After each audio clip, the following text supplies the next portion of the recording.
sauti jinsi gani nitaimba waliokombolewa wakusanyikapo, waliokombolewa wakusanyikapo, weupe kama theluji, huru na dhambi zote. Jinsi nitakapopaza sauti, jinsi gani nitaimba waliokombolewa wakusanyikapo. Luna uwazia unyakuo katika makao yetu yaliyobarikiwa huko juu, waliokombolewa wakusanyikapo. Jinsi tutakapoimba wimbo wa mbinguni katika mji ule wa mimi, waliokombolewa wakusanyikapo. Lo, waliokombolewa wakusanyikapo, weupe kama theluji, huru na dhambi zote. Amina. Nitakapopaza sauti, jinsi gani nitaimba waliokombolewa wakusanyikapo. Kutakuwa na maandamano makubwa kwenye mitaa ya dhahabu, waliokombolewa wakusanyikapo. Lo, ni muziki ulioje, ni kuimba kulikoje kutaka kuvumishwa kwenye mji huo, waliokombolewa wakusanyikapo. Lo, waliokombolewa wakusanyikapo, weupe kama theluji, huru na dhambi zote. Jinsi nitakapopaza sauti, jinsi gani nitaimba waliokombolewa wakusanyikapo. Watakatifu wataimba habari ya ukombozi kwa sauti angavu na zenye nguvu, waliokombolewa wakusanyikapo. Na kisha malaika wote watasikiliza, kwa maana hawawezi kuimba wimbo huo, waliokombolewa watakusanyika. Oh, waliokombolewa wakusanyikapo, weupe kama theluji, huru na dhambi zote. Jinsi nitakapopaza sauti, jinsi gani nitaimba waliokombolewa wakusanyikapo. Kisha Mwokozi atatoa maagizo ya kuandaa ukumbi wa karamu, waliokombolewa wakusanyikapo. Nasi tutausikia mwaliko wake, njooni ninyi mliobarikiwa na Bwana, waliokombolewa wakusanyikapo. Haleluya! Waliokombolewa wakusanyikapo, weupe kama theluji, huru na dhambi zote.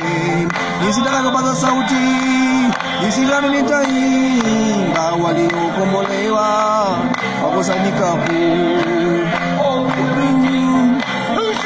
Nani aliyekombolewa? Amina.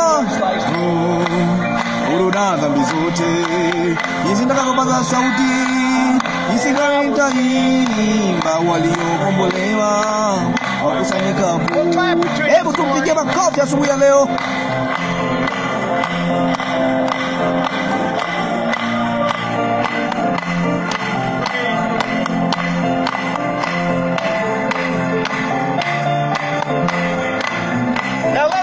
Basi hebu natumwimbia huo, waliokombolewa wakusanyikapo, weupe kama theluji, huru na dhambi zote.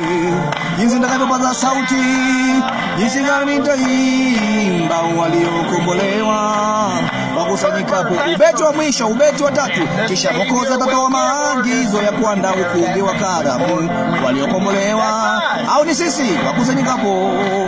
Nasi tutausikia mwaliko wake, njooni ninyi mliobarikiwa na Bwana, waliokombolewa wakusanyikapo. Oh, waliokombolewa wakusanyikapo, wakusanyikapo, weupe kama theluji, huru na dhambi zote. Jinsi nitakapopaza sauti, jinsi gani nitaimba waliokombolewa wakusanyikapo. Mara moja zaidi. Waliokombolewa wakusanyikapo, weupe kama theluji, huru na dhambi zote. Jinsi nitakapopaza sauti, jinsi gani nitaimba waliokombolewa wakusanyikapo. Bwana asifiwe. No!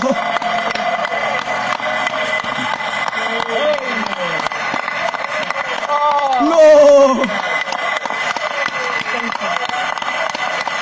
If you got that Kama token, unayo ile ishara, that's going to mean hiyo litamaanisha sana kwako kwenye asubuhi ile. Lo jamani, lo jamani, hakuna mtu anayeweza kuimba huo kama sisi, hakuna yeyote. Lo, Bwana asifiwe. Waliokombolewa wakusanyikapo, weupe kama theluji, huru na dhambi zote. Jinsi nitakapopaza sauti, jinsi gani nitaimba waliokombolewa wakusanyikapo. Mpigieni makofi. just let your mind Hebu think akili about yako that morning. liwazie asubuhi hiyo, How happy you're going to jinsi be gani utakavyokuwa na furaha knowing you've been kujua redeemed. kwamba umekombolewa. Oh my Lo, goodness. Mungu wangu, Oh, I'm happy lo, to be ninayo the furaha mimi kuwa bibi harusi asubuhi ya leo. Oh, Lo, shout huko kupaza sauti na kupiga makelele. Oh, waliokombolewa wakusanyikapo, weupe kama theluji, huru na dhambi zote. Bila dhambi, jinsi nitakapopaza sauti, jinsi gani nitaimba waliokombolewa wakusanyikapo. Ubeti wa mwisho tena. Kisha Mwokozi atatoa maagizo ya kuandaa ukumbi wa karamu waliokombolewa wakati yote yamekwisha. Nasi tutausikia mwaliko wake, njoni ninyi mliobarikiwa na Bwana, waliokombolewa wakusanyikapo. Oh, waliokombolewa wakusanyikapo, weupe kama theluji, huru na dhambi zote. Jinsi nitakapopaza sauti, jinsi gani nitaimba waliokombolewa wakusanyikapo. Mara moja zaidi, waliokombolewa wakusanyikapo, weupe kama theluji, huru na dhambi zote. Jinsi nitakapopaza sauti, jinsi gani nitaimba waliokombolewa wakusanyikapo. Bwana asifiwe. Kukombolewa, kukombolewa.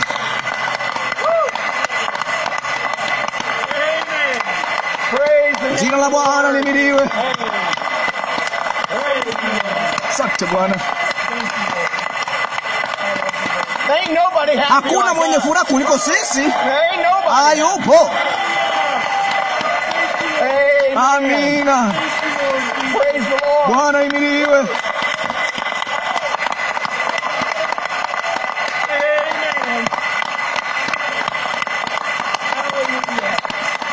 Amen.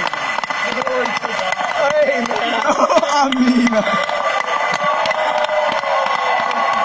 Praise the name of Jina la Bwana lihimidiwe. Oh, when the Waliokombolewa wakusanyikapo, weupe kama theluji, huru na dhambi zote.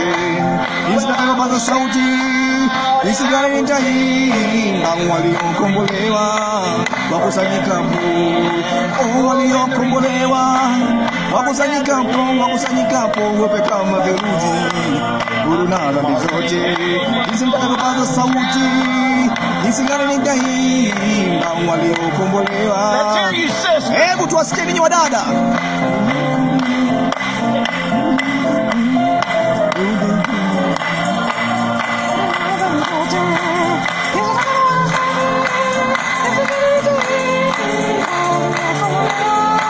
You are redeemed. Yote yamekombolewa.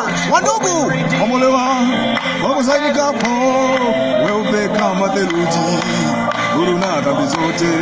Jinsi nitakapopaza sauti, jinsi gani nitaimba waliokombolewa wakusanyikapo. Sote waliokombolewa wakusanyikapo, weupe kama theluji, huru na dhambi zote. Jinsi nitakapopaza sauti, jinsi gani nitaimba waliokombolewa wakusanyikapo. Jina la Bwana lihimidiwe.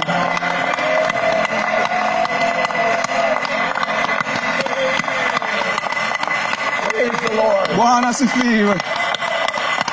Praise the Lord. Bwana asifiwe. Maweza kuketi asubuhi ya leo. Praise the lovely Jina zuri la Bwana Yesu lihimidiwe. We're redeemed. Tumekombolewa. Oh my Amina. Juu jamani. Amen. Amina. Sorry. Oh, samahani. No, I'm not. La, hapana. Amen.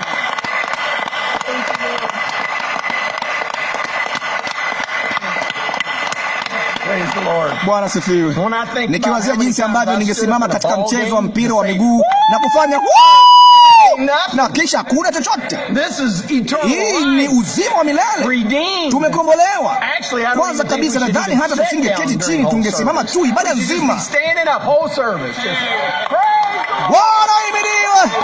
Bwana ahimidiwe. Praise the Lord. Bwana ahimidiwe. Amen. Amina.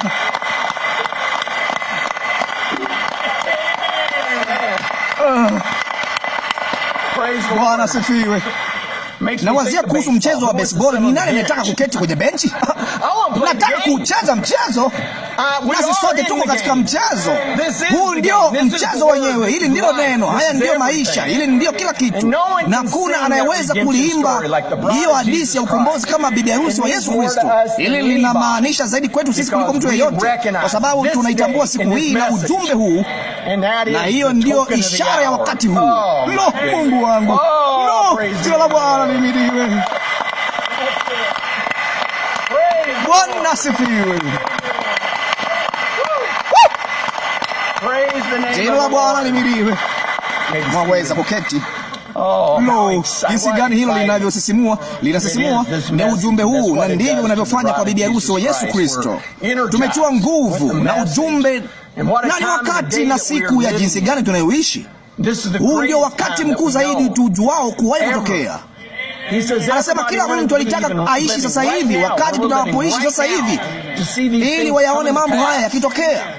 Walitaka kuwa katika wakati wa mwisho, walitaka kuona unyakuo, walitaka kuona kule kuja kwa Bwana, walitaka kuona kila kitu kikitimizwa, walitaka kuona ule utimilifu ukija tena, ukiishi na kukaa ndani ya mtu, ndani yetu, na ni sasa na ni sisi.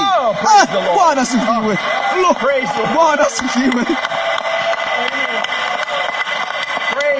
Bwana asifiwe. Bwana asifiwe. Mwaweza kuketi. Wakati tunaoishi tunaona watu leo hii wakikusanyika kutoka ulimwenguni kote, duniani kote, kuja hapa Marekani kuona kupatwa kwa jua. Niliona huo msongamano wa magari tayari siku 2 au 3 zilizopita. Watu wanataka kuingia mahali ambapo kupata huko kwa jua kulipo kutazama kote na kila kitu kinachotokea. Na aise jamani, gumzo ulimwenguni kwamba wote wamekuja Marekani, na hapa linakuja kutoka pwani ya magharibi hata pwani ya mashariki. Lo! Lo! Wanatafuta maandiko, anatuambia naye nabii alisema yeye hafanyi lolote kwanza, yeye anaonyesha ishara mbinguni kabla haja litangaza duniani. Sasa hayo ni maandiko, hivyo ndivyo nabii alivyotuambia. Hilo linamaanisha nini? Sijui.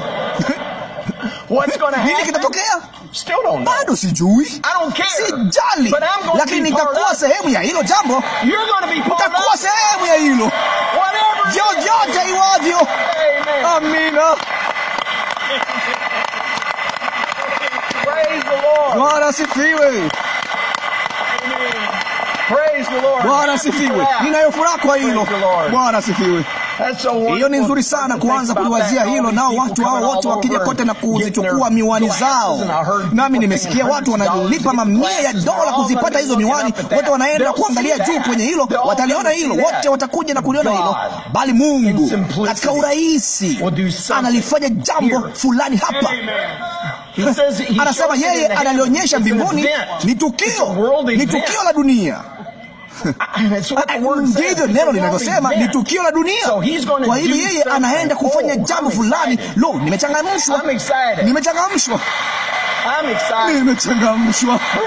Bwana asifiwe. Ndiyo.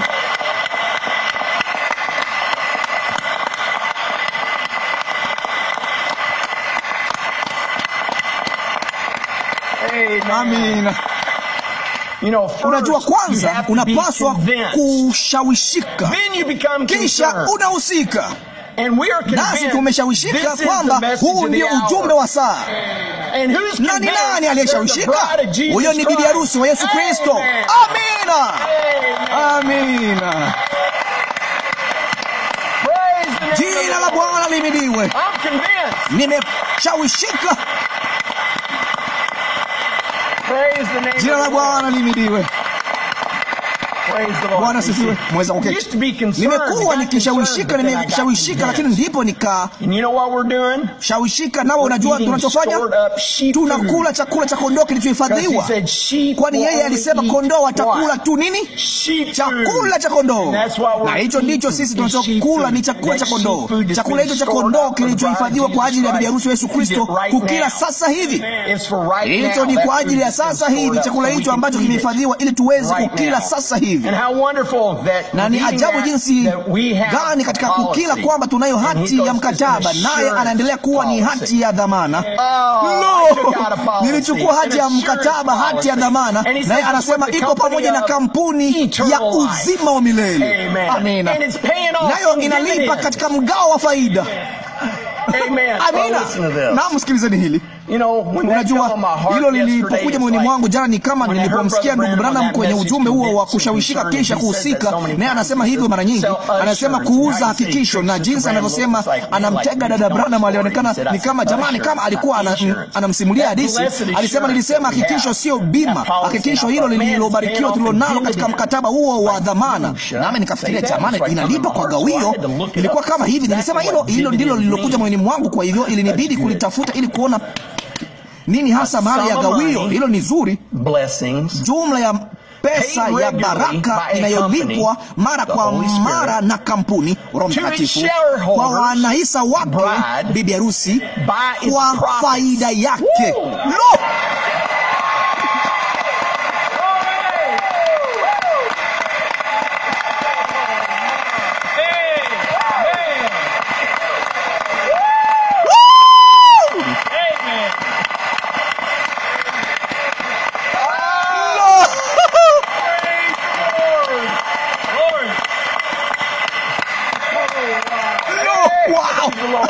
Bwana lihimidiwe. Ningesema tunalipwa gawio mara kwa mara. Amina. Amina. Bwana sifiwe. Mweza kuketi. Ndiyo, nilibarikiwa sana nilipolisoma hilo. Wao hawajui jinsi ya kutamka faida. Sisi tunajua. Sisi tunajua. Jina la Bwana lihimidiwe. Hilo lilibariki sana moyo wangu. Gawio linaendelea kuja, linaendelea kulipa. Ni hati ya mkataba ilioje. Ni hati ya mkataba ilioje ambayo inaendelea tu, inaendelea. Hakikisho lilobarikiwa. Jina la Bwana lihimidiwe. Ningependa kushiriki nanyi jambo dogo haraka asubuhi leo. Ujumbe ni mrefu sana asubuhi ya leo. Jina la Bwana lihimidiwe. Tunapaswa kufanya lipi lingine lililo bora zaidi? Hakuna. Hiki ndicho kinachozilisha nafsi zetu. Tunakila tu chakula cha kimwili kila wakati, lakini hiki ni chakula cha kiroho. Lakini ni jambo dogo ambalo Bwana alitoa kwa namna fulani, aliliweka juu ya moyo wangu tulipokuwa kwenye kambi, nalo lilikuwa kwa vijana na kwetu sote, ni la kutusaidia kupigana na shetani. Ninapenda kupigana na shetani. Ninapenda kumpiga. Ninapenda tu kumtwanga. Ninapenda wakati yeye anapoanza kukimbia. Amina. Nasi tumekuwa katika mafunzo, nasi tunajua zaidi ya miaka michache iliyopita tulikuwa nayo kwa miaka mingi sana. Tumekuwa katika mafunzo na kufanya katika mafunzo haya ambayo tumekuwa tukijifunza jinsi ya kuzuia konde, na kisha pia tulijifunza jinsi ya kurusha makonde kadhaa. Naye anafundisha na ni lazima tufanye hivyo, na hiyo ni sehemu ya mafunzo yetu na kuweza kulirusha hilo konde. Na ni nani angependa kumtwanga shetani pamoja nami leo? Amina. Vema, vizuri, tutafanya hivyo. Yeye hata alipenda hilo. Kiukweli yeye atalichukia hilo. Atalichukia. Je, unajua kwamba shetani anakuambia kila siku kwamba una Roho Mtakatifu? Lo, ndiyo. Hamkulijua hilo, sivyo? Wala yeye pia hakulijua. Tayari ameanza kukimbia. Ni kama lakini yeye anakuambia karibu kila siku kwamba unaye Roho Mtakatifu. Lakini tutamwambia leo ya kwamba unajua Ibilisi ametuambia hivyo. Unajua kwamba tunaye, anatuambia kila mara. Ni nani anayeweza kusema hivyo? Unapoharibikiwa, unapomkosea Bwana, wakati unapojua kuwa umekosea, Shetani anakuambia wewe ni aliyeshindwa, hufai. Na labda nifanye kwa njia nyingine bila kuinua mikono. Ni nani asiyefanya hivyo? Sisi sote. Yeye anatuambia kwamba sisi ni wapotevu kabisa. Anatuambia kwamba sisi si chochote. Anatuambia kwamba sisi ni walioshindwa tu. Atasema, wewe unawezaje kuwa na neno ndani yako? Unawezaje kuwa na Roho Mtakatifu maishani mwako? Je, umewahi kumsikia Shetani akikwambia hivyo? Wewe unawezaje kuwa na Roho Mtakatifu maishani mwako? Kama ukisema ati unaye Roho Mtakatifu maishani mwako na ulitenda jinsi ile, angalia jinsi ulivyotenda. Ulikuwa unasikiliza yale, ulifanya yale na kila kitu mara kwa mara wakati wote. Je, hivyo ni vita kwako? Ni mara kwa mara. Huyo ni mwamini. Yeye anatufuatilia huku akikupiga kila mara wakati wote. Sasa yeye anakuambia hayo wakati wote. Sasa yeye hakuambii, hawezi kukuambia kuwa ujumbe huu ni wa uongo. Hawezi kwenda huko. Najiangalia mwenyewe. Yeye anaweza kusema ndio, huo ni ukweli, lakini tu sio kwa ajili yako. Kwa sababu wewe ni aliyeshindwa. Wewe ndiye uliyefanya makosa, na kila mara inaonekana kama kosa lile ni la mara kwa mara na tena makosa yale. Nasi tunaanza kujihukumu wenyewe vibaya sana kwamba ndivyo yeye anatupiga tu, anatupiga. Anatuambia, unajua nini? Yeye tu, sio wewe. Unasema ati una Roho Mtakatifu nawe unatenda hayo. Alisema ni afadhali tu uachane nalo. Jiachie zako tu. Hujalipata ati nani? Ni Shetani. Hivi amekuambia hayo? Anakuambia hivyo kila wakati. Wewe jiachie zako tu. Anasema ati unasema una Roho Mtakatifu na unashindwa kila siku. Unafanya makosa kila siku. Unawezaje wewe kuwa na Roho Mtakatifu? Ni afadhali uache tu, achana nalo. Bwana alisema ni nani? Achana nalo tu, wewe achana nalo. Je, Bwana yeye amekuambia hivyo? Na maanisha Shetani anakuambia kwamba uachane nalo tu. Unajua ni ajabu, kabla ya kuachana na kitu fulani, lazima uwe na kitu fulani.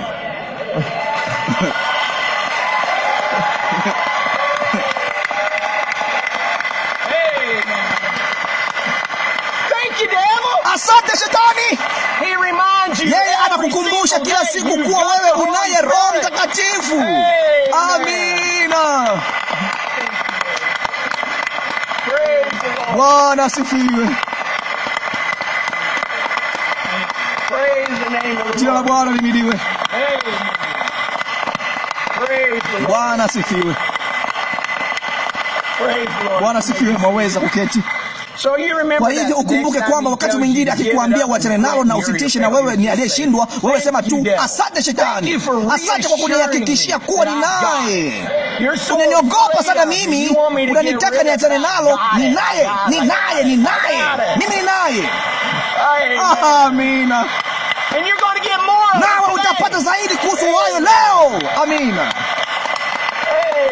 Amina. Amina.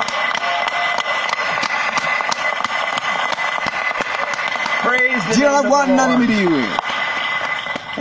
Ndiyo, hilo linaubariki moyo wangu. Ninapenda kumpiga konde 1, 2, 3. Hivi mnazo kalamu zenu nyekundu pamoja nanyi leo? Afadhali muwe nazo pamoja nanyi leo, kwa sababu itakuwa ni siku nyingine kuu maalum kwa bibi harusi wa Yesu Kristo. Tutakuwa na barua ya mahaba tutakayosikia leo. Barua ya mahaba kuliko barua zote za mahaba. Zote ni za thamani kwetu. Kila kitu ambacho nabii huyu alichosema ni cha thamani kwetu, kwa sababu tunaamini nasi tunajua kwamba ni neno la Bwana.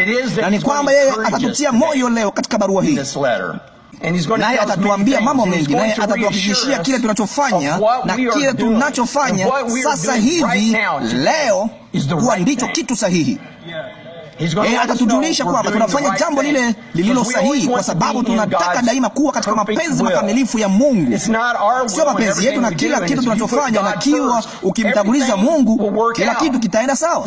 Ni kama kuambia vijana tulionao wasiwasi, je, niende shuleni? Je, niichukue kazi hii? Je, niolewe na mtu huyu? Je, nifanye hili? Msichana mmoja mdogo alikuja kwangu, ni mzuri sana, anatenda kila kitu. Akasema, unajua ni Joseph, nilipokuja kambili alisema ninayo orodha yangu kitu, nikaijaza jinsi kote, naye akasema hatimaye nitambua nikija hapa nikimtanguliza Mungu kila kitu kingine kitaangukia mle sawa.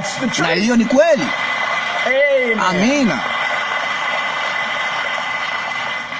Hiyo ni muhimu sana. Tunamweka Mungu kuwa wa kwanza katika mambo yote, na ndivyo sisi tunavyotaka. Tunataka mapenzi yake makamilifu. Kwa hiyo atatuonyesha na kutuambia sisi tuko katika mapenzi yake makamilifu, na hilo linaubariki moyo wako ikiwa utajua kwamba uko katika mapenzi yake makamilifu. Je, hilo litakupa nyongeza asubuhi ya leo? Lo, tunamtwanga konde vizuri leo. Yeye atatuambia tena pia, hivi unajuaje mtu fulani ni mzao aliyechaguliwa tangu zamani wa Mungu? Lo, Sweet. tamu. Yeah. Ndiyo, atatuambia jinsi ulivyofanikiwa, kwa sababu atatuambia. Leo pia ni siku muhimu sana. Ni siku ya mtihani. Tunafanya mtihani leo kwa sababu tunapaswa kuyachunguza maisha yetu leo. Tunapaswa kuchunguza nini kinaendelea, na kama nilivyosema kuwa tumekuwa kwenye mafunzo muda huu wote, na ikiwa tutafaulu mtihani huu leo, tunaweza kuhitimu kwa heshima. Amin. Nani anayetaka kuhitimu kwa heshima? Amin. Ndiyo, ndiyo.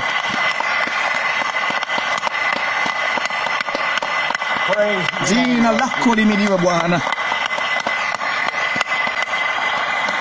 Mweza kuketi. Yeye atatuambia kuna njia moja tu ya kuhitimu. Kwa hivyo katika mafunzo yale ambayo tumekuwa katika miaka hii yote na hivi karibuni, kwamba alituambia kwamba tulisikia kwamba tumemwalika huyo huwa mdogo arudi. Ndio kwanza tumemaliza tu kanisa na hali yake inasema hebu na tumwalike huyo huwa mdogo arudi. Ninapenda jinsi yeye alivyosema huyo hakuwa mbali sana. Alisema yeye yuko hapo kwenye vinguzo, amekuwa akisubiri tu kushuka, na anasema aliruka wakati mwingine nasi tunafanya mambo ambayo atafanya itambidi kuruka mbali nasi tunakifanya chanzo. Alisema lakini huyo mdogo anasema kwamba tunamwalika naye anarudi, nasi tunaamini tumemwalika arudi. Na sasa yeye anatuambia tunahitaji kuchukua hatua, tunahitaji kulitendea hilo kazi. Mara tu tukiwa nalo haisaidii, ikiwa liko hapa kiakili haifaidi chochote. Naye atatuambia kuhusu hilo leo. Vipi kama ni kiakili tu, ikiwa ni hapa tu ni maneno. Halina budi kushuka humu chini. Haiwezi kuwa maneno tu, ni lazima iwe ni jambo sahihi. Tutaenda kujua ni nini tunachopaswa kufanya. Ni nini unachopaswa kufanya kuingia katika kutendea kazi ili kuufaulu unyakuo. Sasa nani anataka hilo? Hilo ndilo tunalotaka. Tunataka kuweza kuufaulu unyakuo. Kila kitu kingine ni chakula cha mzinga. Tunataka kuufaulu huo unyakuo. Nani anataka kufanya lolote linalohitajika kuufaulu huo unyakuo? Vema, atatuambia kuhusu hilo leo. Bwana sifiwe. Hilo linanisisimua jinsi gani. Bwana sifiwe. Atawafanya ninyi nyote mnaosikiliza hewani leo, na ninyi nyote mlioketi hapa, kuwa watu wenye furaha na shukurani zaidi juu ya uso wa dunia. Ikiwa wewe ni bibi harusi. Amina. Ndugu Branham alisema kwamba ujumbe huu, ile ishara, ulikuwa ni ujumbe wa kipeo cha huduma yake yote. Hili ni zito kweli kweli. Ndiyo ujumbe wa kipeo cha huduma yake yote, ujumbe huo. Anasema sasa kando na mihuri, naye anasema mambo hayo yote alisema huo ulikuwa ni kipeo. Kwa hivyo tunatakiwa kusikiliza kwa makini sana. Anasema unaona, nazungumza katika kanda pia. Mnafahamu? Sisi hakika tunafahamu. Hakika tunafahamu. Ile limesheheni. Bali huenda kukawa na maelfu baada ya maelfu watakaoisikia kanda hii. Waona? Na hiyo ni huduma. Kwa hivyo kanda ni huduma.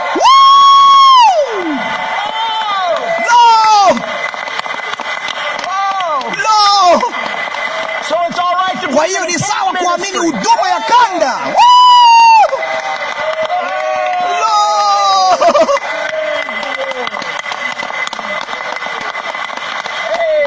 Amin. Hilo linapaswa kuwawasha moto.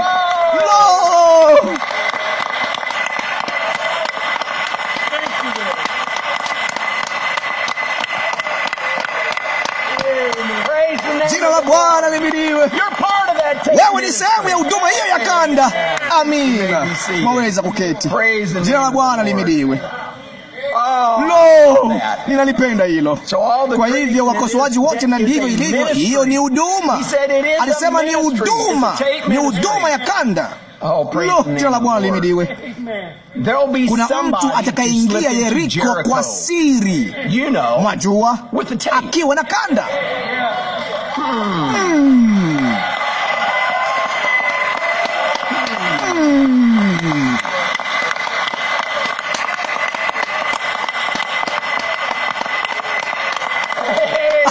Amina. Jina la Bwana lihimidiwe. Ndiyo, kuwatuma na kanda. Kusudi la kuwatuma na kanda ni nini, ndugu Branham? Kwa nini unazungumza kuhusu kuwatuma Yeriko wakiwa na kanda? Tunataka kumpata yule mzao aliyechaguliwa tangu awali. Hilo hapo. Hivyo ndivyo unavyompata yule mzao aliyechaguliwa tangu awali, kwa kanda. Amina. Lo. Amina. Amina.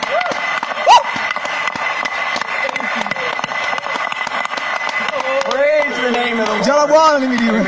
Mwaweza kuketi. Hilo limenona jinsi gani. Bwana asifiwe. Kwa hivyo kama unataka kumpata yule mzao aliyechaguliwa tangu awali, wape kanda. Lo, Bwana asifiwe. Basi nini kilitokea? Vijana wa kanda walijipenyeza mle mahali fulani kwa ajili ya mzao aliyechaguliwa tangu awali. Wakaingia kisiri nyumbani mwake na kuanza kucheza kanda chache. Bwana asifiwe. Vema, ninyi nyote mnaosikiliza kwa simu na ninyi nyote mlio hapa, alifanya nyumba yake kuwa kanisa apate kuupokea ule ujumbe. Amina. Amina. Jina la Bwana lihimidiwe. Jina la Bwana lihimidiwe. Amina. Ni baraka iliyoje. Amina. Ndiyo maana yeye alikihifadhi chakula hicho. Ndiyo maana tuna chakula hiki cha kondoo ambacho tunaweza kukisikiliza. Asante Bwana. Sasa usilipate kimakosa na hata kile anachokisema ndugu Branham hapa, si ati kwamba ndugu Joseph alisema utakiwi kwenda kanisani kwako. Upuuzi. Ninyi nyote mnajua hilo, sivyo? Kama unaofunua ujumbe huu, hivyo ndivyo wakosoaji. Huyo ni mtisha watu hapa akisema huna hilo, utalipata. Mimi ninalo, ninaofunua ujumbe huu pia. Wewe unapaswa kulisikia neno hili. Tunapaswa kulisikia neno hili pamoja. Na hivyo ndivyo alivyosema ujumbe. Ukitaka kumpata yule mzao aliyechaguliwa tangu awali, cheza kanda. Hivyo ndivyo alivyosema. Na kama unauamini ujumbe huu na ujumbe huu ndio yakini yako, yeye alilisema hilo. Tunapaswa kuja kwenye yakini yetu ili kusikia nini cha kufanya, jinsi ya kuishi. Tunatakiwa kuwa katika mapenzi yake makamilifu. Kwa hivyo tafuta uone kile yeye alichosema. Mpe kanda. Bwana asifiwe. Neno Yoshua maana yake ni Yehova Mwokozi. Vivyo hivyo Yesu linamaanisha Mwokozi. Naye Yoshua alipojua wajumbe wake walirudi wakasema, nimezitii amri zako. Wanazungumza na Yoshua, wale wanaume aliowatuma. Kwa hivyo Yoshua Mwokozi aliwapa maagizo. Maagizo yako yalikuwa yapi, Yoshua? Wao walifanya nini? Tulizicheza kanda.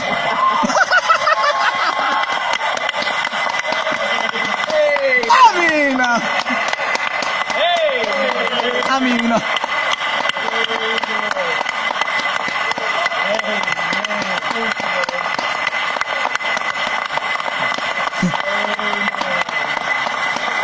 So that's what we're doing. Kwa hivyo ndivyo sisi tunavyofanya. Yoshua anatupa amri, zichezeni kanda. Usikilizeni ujumbe wa saa. Huu ndio ujumbe wa saa. Hii ndio ile ishara ya wakati huu. Ni hayo maisha, neno hilo, ujumbe. Mkitambua siku hii na ujumbe huu ndani yenu, yeye ataonyesha. Yafungue masikio yenu ya kiroho, macho yako, moyo wako, nafsi yako leo na usikilize. Yeye amewahakikishia kile tunachokifanya ndiyo njia sahihi. Sio ati tunataka kumhukumu mtu mwingine, ni kwamba hivi ndivyo tunavyotaka. Tunaamini hii ndio kweli, huu ndio ujumbe wa saa. Ni ile Bwana asema hivi. Hebu tuvinamishe vichwa vyetu. Lakini kuna zaidi. Kunayo zaidi. Ujumbe huu ni muhimu sana kwa bibi harusi leo hii kwetu sisi. Msikilizeni. Hatuwezi tu kusema ninauamini ujumbe. Alisema hiyo ni sawa. Hilo ni sawa. Bali huna budi kuwa na ishara. Ni wakati mahususi sana. Sikilizani onyo la huyo nabii kwetu asubuhi ya leo. Je, mnasikia enyi maskani ya Branham? Hamna budi kuonyesha wazi ishara. Bila hiyo kuamini kwako kote ni bure. Utaishi maisha mazuri. Unasikiliza neno lisemavyo. Unaenda kanisani, unajaribu kuishi ipasavyo. Hiyo ni sawa. Bali hilo silo. Nitakapoiona damu, hiyo ndiyo ishara. Damu, ule uhai, haina budi kupakwa. Neno hili likiishi ndani yetu.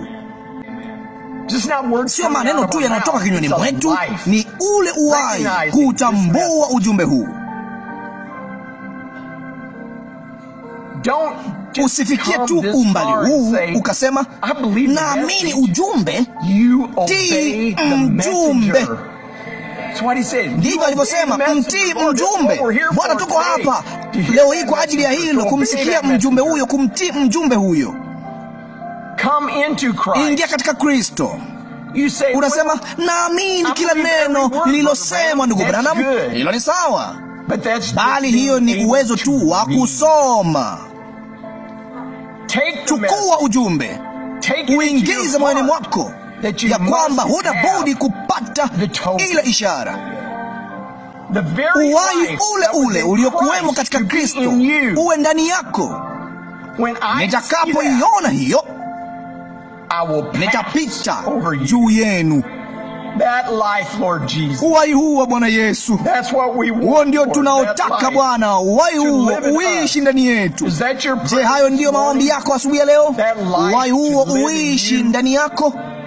Bwana, kufanana na wewe, kila kitu kiwe kando. Leo ndiyo siku hiyo Bwana Yesu. Sio tu kusema kwamba tunauamini ujumbe huu, sio kuja tu kanisani au kuusikia, bali ule uhai, neno hili. Nawe umetuthibitishia kuwa neno hilo ni ujumbe huu. Ujumbe huu ambao tunajitayarisha kusikiliza ni ufunuo. Mungu alishuka tena katika siku yetu na wakati wetu, naye anashuka na kuishi katika bibi harusi wake. Sisi ndio bibi harusi wake, kwa hivyo sisi ni sehemu yake. Sisi ni Mungu tunayeishi katika mwili katika siku hii. Bwana, naitaka hiyo ishara ipakwe kwangu. Alisema siku ile waliipaka mlangoni, ili mtu yeyote anayepita na kuteremka katika mtaa kwamba angeweza kuiona. Haikufichwa, ilikuwa nje wazi ili kila mtu aone. Hii ishara imepakwa. Neno hili, ujumbe huu umepakwa katika maisha yetu. Hilo ndilo hitaji letu la kwanza na muhimu sana la maombi, Bwana. Hiyo ndiyo shauku ya mioyo yetu Bwana, kufanana na wewe zaidi. Ninalileta ombi hilo Bwana mbele zako kwa niaba ya kanisa hili, la sisi sote Bwana. Naomba nipate heshima ya kufanya hivyo leo. Hiyo ndiyo shauku yetu Bwana.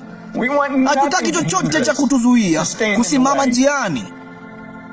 Wewe ni kila kitu kwetu Bwana Yesu, nasi tunakupenda.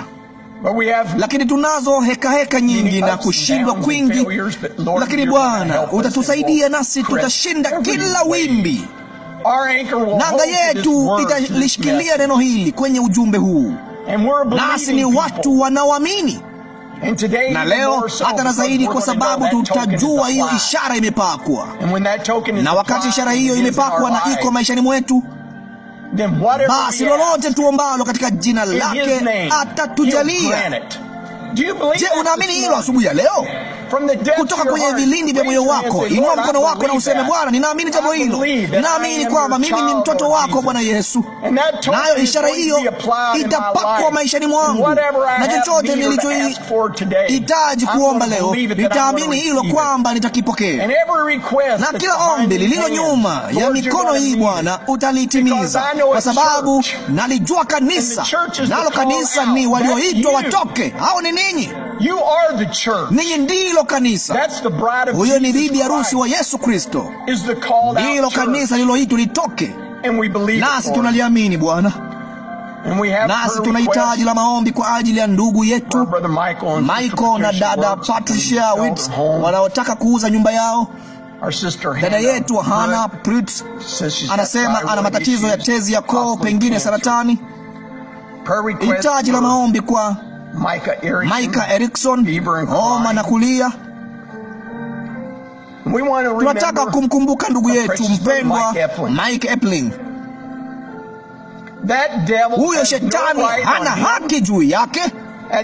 Huyo shetani hana haki juu ya maombi haya. Huyo shetani hana haki kwa lolote lile ombi lako lilivyo. Sisi ndiyo kanisa hilo, nasi tunaamini.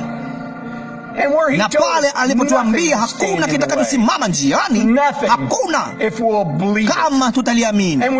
Nasi tunaliamini kwa moyo wetu wote. Nasi tunaamini Mungu atajitokeza jukwaani kutimiza maombi haya na kutimiza ombi lako. Unaliamini hilo leo? Sema, Bwana, nakupenda Bwana, nami ninaliamini. Na kila moja ya maombi haya Bwana utayajibu. Unajua utalijibu Bwana, kwa maana tunaomba katika jina lako la thamani, Yesu. Jina lipitalo majina yote, Mwokozi mzuri,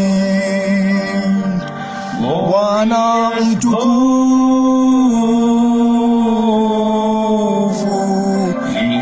Emanueli, Mungu yu pamoja nasi, Mkombozi mbarikiwa, neno lililo hai, Lord Yesu. Jina lipitalo majina yote, Mwokozi mzuri, Bwana mtukufu,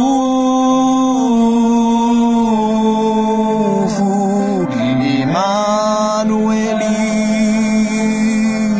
Mungu yu pamoja nasi, Mkombozi mbarikiwa, neno lililo hai.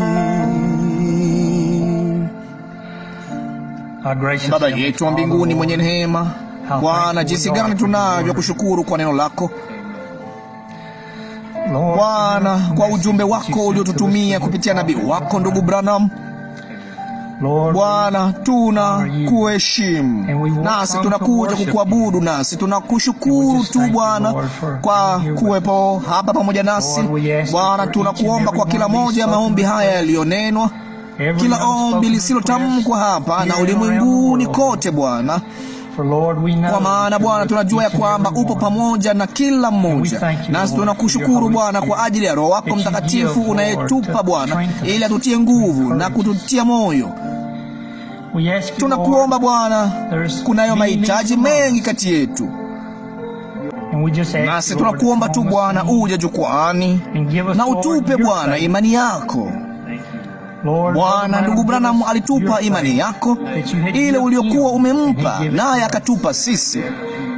Nasi tunakushukuru Bwana kwa hilo. Tusaidie Bwana kila mmoja kulipokea hilo.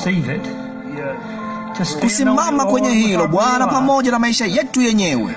Kwa maana Bwana, tunajua ya kuwa wewe ndiwe uzima wetu, nasi tunatazamia kwa hamu Bwana siku hiyo ambayo tutakayokuwa pamoja nawe milele yote. Uwe nasi sasa tunapokuja kukuabudu, kukutukuza na kukuhimidi wewe Bwana kwa yale uliyotutendea. Bwana, tunajua kwamba hatustahili, na Bwana, hatutawahi kustahili kamwe, lakini wewe uliilipa gharama Bwana, ili tuweze kuwa hivyo, ili tuwe wakamilifu ndani yako. Nasi tunakushukuru Bwana kwa hilo.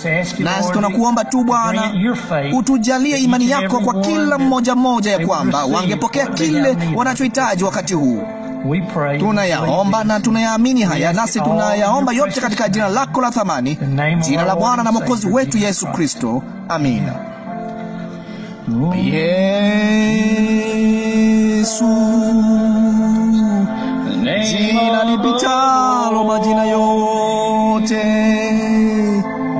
Mwokozi mzuri, Bwana mtukufu,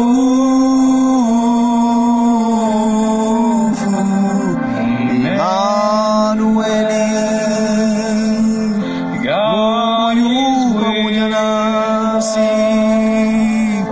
mkombozi mbarikiwa, neno lililo hai. Mara moja tu zaidi. Lo, Yesu,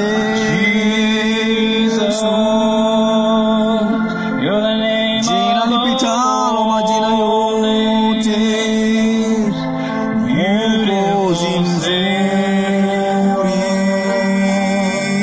Bwana mtukufu,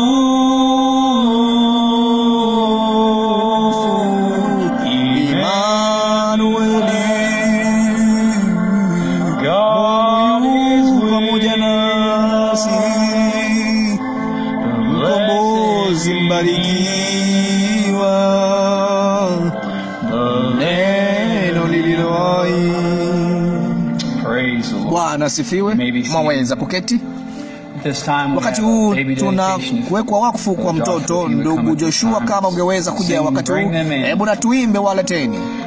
Lo, waleteni, waleteni, waleteni kutoka kwenye mashamba ya dhambi. Waleteni, waleteni, waleteni watoto wadogo kwa Yesu. Malachi Joshua, yeye ni mtu mkubwa. Amina. Jina la Bwana lihimidiwe. Ninaipenda blanketi yake. Nibonyeza play. Amina. Atalelewa sahihi, nao wanamtakia mema. Amina. Hebu tuvinamishe vichwa vyetu. Bwana Yesu, ishara hii ndogo ya upendo ambayo umeitoa kwa nyumba hii nzuri, Bwana, tunakushukuru kwa ajili ya maisha yake. Bwana Yesu, tunakuja sasa hivi Bwana, mikono yangu isiyostahili ni ya kumleta, kumweka mikononi mwako Bwana, kwa kuwa baba yake, familia hii inamtakia yaliyo mema tu Bwana. Baba, na huyo ndiye Roho wako Mtakatifu wa kumlinda, kumtazama, kumkinga na kumwelekeza Bwana. Baba, kwa maana wao wanajua hawawezi kuwa hapo kila wakati, lakini Bwana, wewe utakuwepo kila wakati. Kwa hivyo Baba, wamemleta leo katika maisha ya kuwekwa wakfu kwako. Sasa tunamchukua nasi tunamweka mikononi mwako Bwana, kwa maisha ya utumishi Bwana. Ikiwa kuna kesho Bwana, jalia uhai wako huu uishi ndani yake. Wao wameiweka ile ishara juu ya mtoto huyu asubuhi ya leo Bwana, nao wamemrudisha mikononi mwako kwa maisha ya utumishi na kuwekwa wakfu kwako.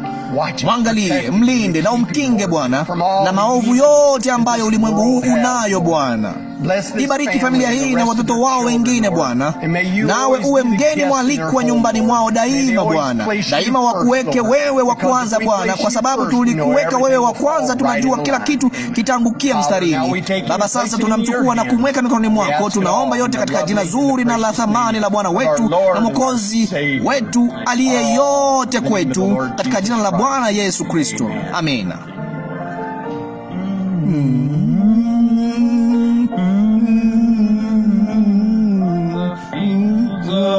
Shamba ya dhambi, waleteni, waleteni, waleteni watoto wadogo kwa Yesu.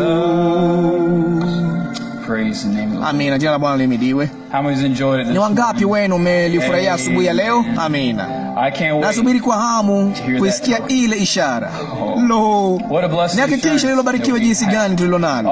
Lo, ilinibariki sana nilipomsikia akisoma nukuu hiyo na kuzungumza tu juu ya ufafanuzi wa maana ya kupata gawio baada ya gawio kwa nabii huyu. Lo, jina la Bwana lihimidiwe.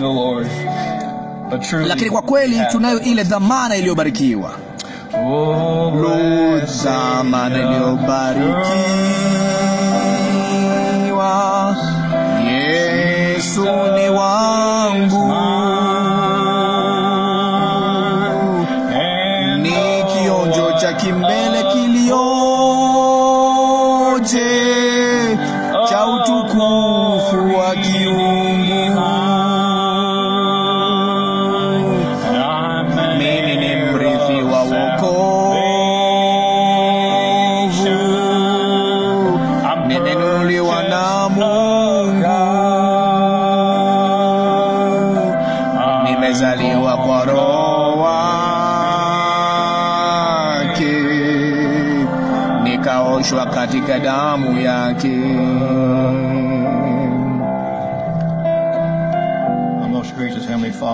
Baba wa mbinguni, ni heshima na fursa iliyoje kuwa katika nyumba yako Bwana, kuwa sehemu ya kanisa hili na kile ambacho kanisa hili linachosimamia. Bwana, tunakupenda, tunalipenda neno hili, tunampenda nabii uliyemtuma na neno la Mungu la siku hii. Bwana, alituletea ile ishara. Bwana, jalia tuiweke leo maishani mwetu, kwa familia zetu. Uwe tu pamoja na kanisa lako siku hii Baba. Tunaomba kwamba utabariki zaka na matoleo haya na uzitumie katika kuendeleza injili yako. Na Bwana, jalia tulisikie neno lako, naomba tuliamini. Na Bwana, tunataka kulitii kila neno. Asante kwa wakati huu ambao umetupa nafasi hii ya kukuhudumia, katika jina la Yesu tunaomba. Amina. Hii ni hadithi yangu, huu ndio wimbo wangu, ninamsifu Mwokozi wangu siku nzima. Hii ni hadithi yangu, huu ndio wimbo wangu, ninamsifu Mwokozi wangu siku nzima. Kujisalimisha kukamilifu, furaha kamili, maono ya unyakuo sasa yalipuka machoni pangu, malaika wakishuka wakileta kutoka juu, mwangwi wa neema, minong'ono ya upendo. Lo, hii ni hadithi yangu, huu ndo wimbo wangu, ninamsifu Mwokozi wangu siku nzima. Lo, hii ni hadithi yangu, huu ndio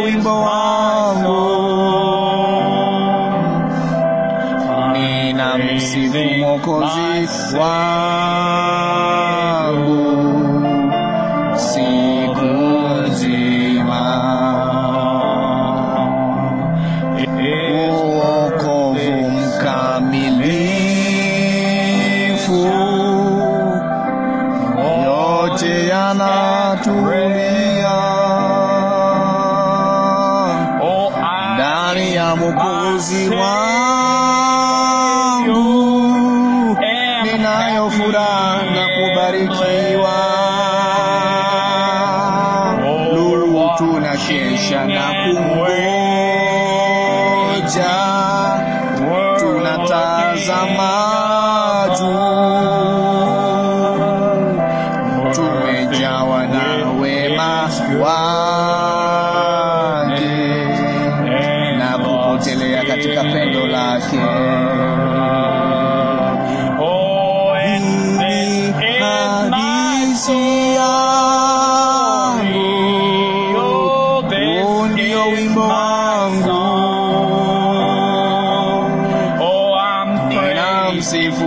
Mwokozi wangu siku nzima. Hii ni hadithi yangu, ndio wimbo wangu. Ninamsifu Mwokozi wangu siku nzima. Na Kristo mkombozi wetu alikufa msalabani, alikufa kwa ajili ya mwenye dhambi, alilipa haki zake zote. Lo, nyunyiza nafsi yako kwa damu ya mwana-kondoo, nami nitapita juu yako. Lo, nionapo ile damu, lo, nionapo ile damu, nionapo ile damu, nitapita juu yako. Kwa wale wenye dhambi wakubwa Yesu ataokoa, kama alivyoahidi yeye atafanya hivyo. Jioshe tu kwenye chemichemi iliyofunguliwa kwa ajili ya dhambi, nami nitapita juu yako. Lo, nionapo ile damu, nionapo ile damu, lo, nionapo ile damu, nitapita juu yako. Lo, kwa maana hukumu inakuja, wote watakuwepo, kila mmoja akipokea haki yake stahiki.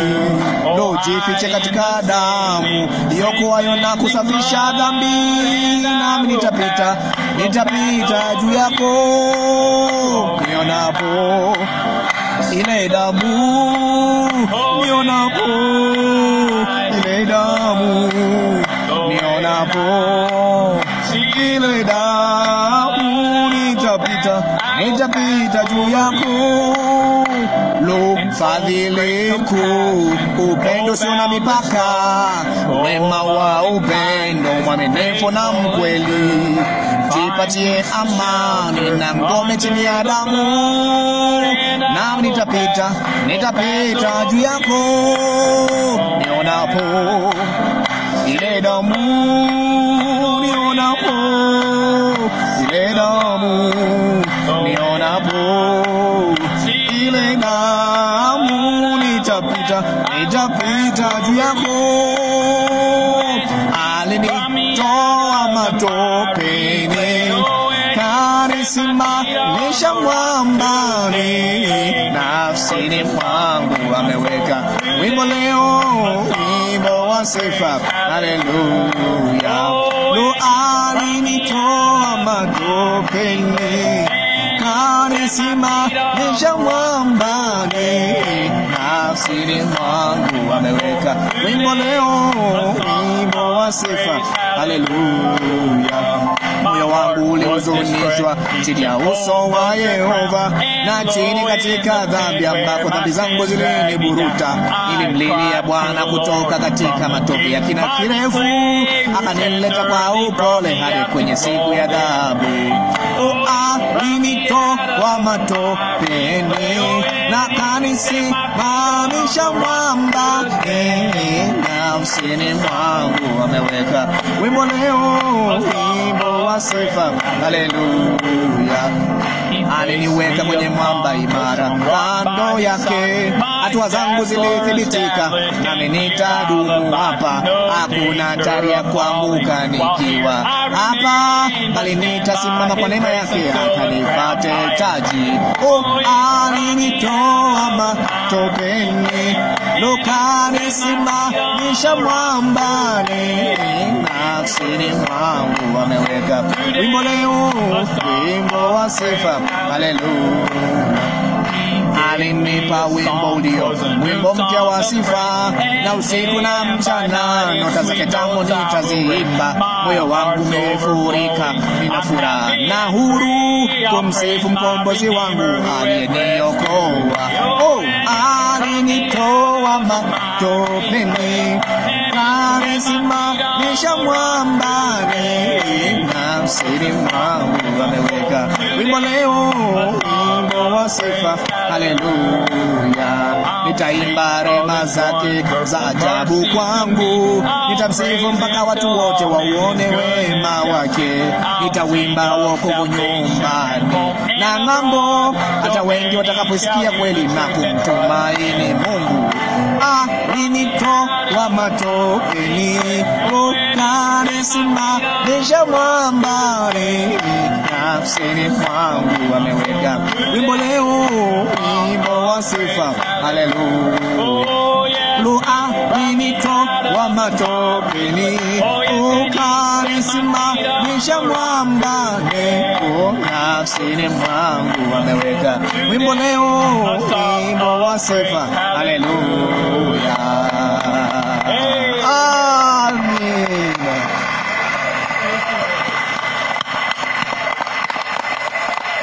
Praise the name of the Lord. Jina la Bwana lihimidiwe. I'm so glad. Ninafuraha sana yeye alinitoa. Amina. Mwaweza kuketi. Wakati huu tunao wimbo maalum.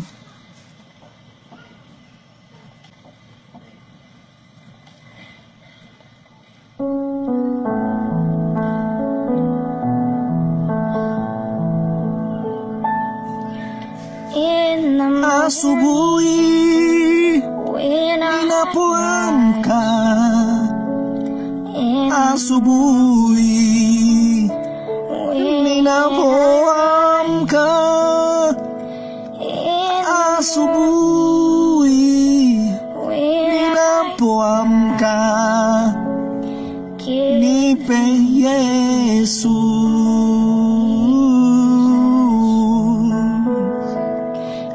nipe Yesu,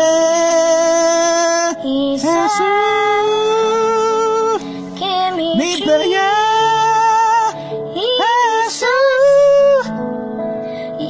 Unaweza kuchukua yote ya ulimwengu, nipe tu Yesu.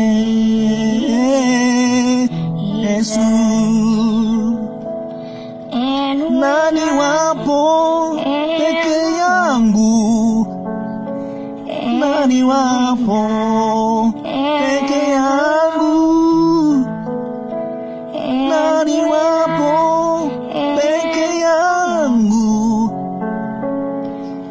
nipe tu Yesu,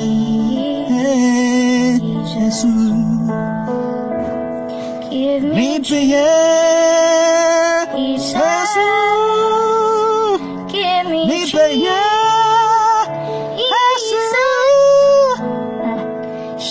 Unaweza kuchukua yote ya ulimwengu, nipe tu Yesu. Na nifikapo kufa,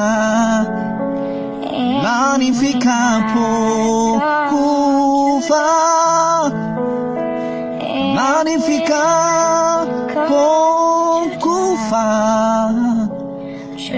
nipe tu Yesu, nipe Yesu,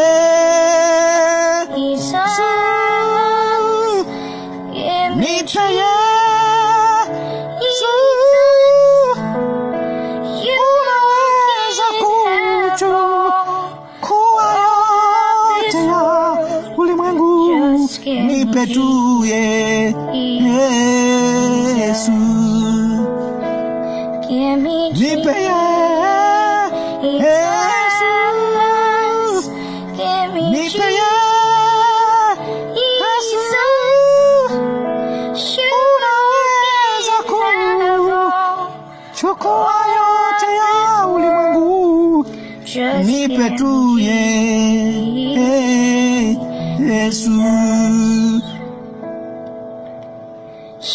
unaweza kuchukua yote ya ulimwengu, nipe tu Yesu.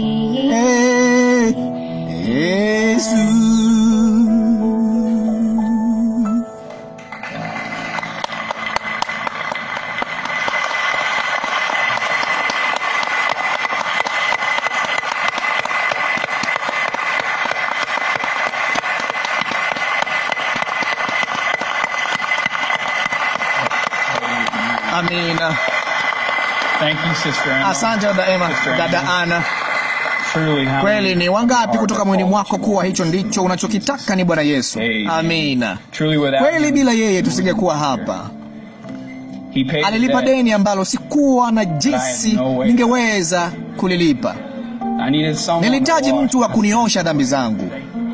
Je, ni wangapi wanaoshukuru kwa ajili ya deni hilo ambalo yeye alilichukua mabegani mwake kwa ajili yako? Kwa hiyo tunaimba tu wimbo huu tunapojitayarisha kusikia ujumbe huo, ile ishara. Amina. Lo, alilipa deni ambalo alikuwa hadaiwi. Nilikuwa na deni ambalo singeweza kulilipa. Nilihitaji mtu wa kuniosha dhambi zangu, na sasa ninaimba wimbo mpya kabisa, neema ya ajabu. Siku nzima Kristo Yesu alilipa deni ambalo nisingeweza kamwe kulilipa. Beti wa tatu, siku moja atarudi kunichukua ili niishi naye milele. Je, haitakuwa utukufu kumwona yeye siku hiyo? Kisha nitaimba wimbo mpya kabisa, neema ya ajabu. Siku nzima Kristo Yesu alilipa deni ambalo nisingeweza kamwe kulilipa. Hebu na tuvumishe kwa upole sana.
Hebu na tumwimbie. Amini tu, amini tu, yote yanawezekana. Amini tu,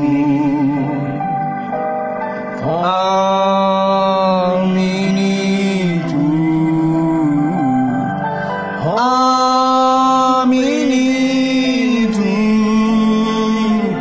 na yote yanawezekana.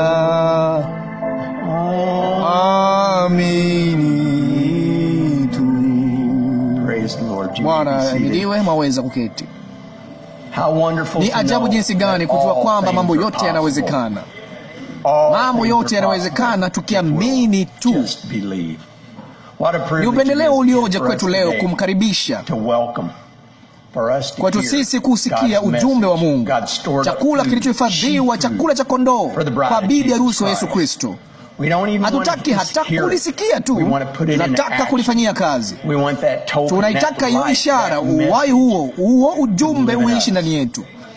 Je, hiyo ndiyo haja ya moyo wako? Fungua moyo wako, akili yako, roho yako, na Bwana, chochote ulicho nacho kwa ajili yangu niruhusu leo nikipokee. Mungu awabariki. Huyu hapa mchungaji wetu, nabii wa Mungu, malaika mjumbe wa 7 aliyetumwa kumwita bibi harusi wa Yesu Kristo atoke, ambaye kwa ufunuo wa kiroho tunamtambua, nasi tunaamini kwamba sisi ndiyo bibi harusi huyo. Na tukiketi pamoja leo katika ulimwengu wa roho, ili Bwana Yesu azungumze kupitia nabii wake, ili tuweze kumsikia Mungu akisema nasi leo hii. Ni wakati wa jinsi gani! Mungu awabariki. Huyu hapa ndugu Branham.